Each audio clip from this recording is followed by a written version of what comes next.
Judy, Rob, if you're stocking up on sweets for Halloween, you may get spooked out. The I-Team is finding out what's driving up that scary surge and how much more you'll be paying for Halloween treats. No, it's not a trick. The prices of treats like chocolate and other candies are through the roof this year. 2 bags of Halloween candy, we paid more than $32. What do you think? That's insane.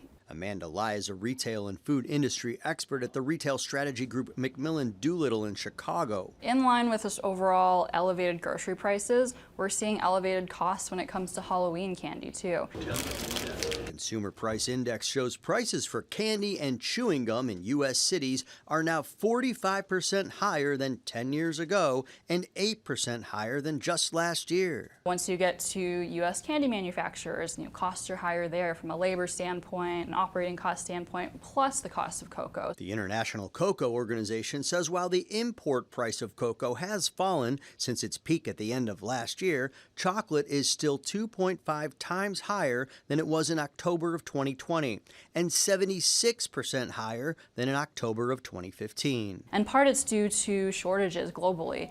West African countries like the Ivory Coast, like Ghana, they produce half of the world's cocoa, and they were impacted by inclement weather, by plant diseases that really just decimated the cocoa supply. Experts also say overall inflation and the Trump administration's tariffs are helping to fuel the increased prices. So how can you save? Lai says consider non-chocolate items, which should be less expensive. You can also buy in bulk with a neighbor and consider alternatives. Could look at non-candy options like stickers, temporary tattoos, glow sticks, or maybe even just give out one piece of candy per kid. So this year your Halloween haul may be a little smaller or your receipt a little scarier.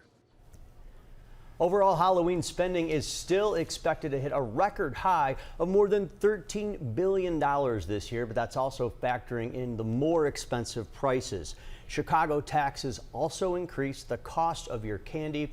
Rob, Judy, that is because it is taxed like regular merchandise, not groceries, which have a lower tax rate. So a lot to think about, and you're going to be paying so much more this year as you pass out the candy to the little ones. But it's so fun to see them in their costumes. Judy was years ahead of her time. What did you do? Offering alternatives like pencils and stickers. Well, you there know, you go. I was that house. And what about this year? We back to candy. My kids talked me out of it. Yes, okay. But it is, I mean, it's cheaper and it's healthier. Yeah. There you go. So you Zero got that. calories. Yeah, 0 calories. Toys. All right. Yeah. Thanks, Jason.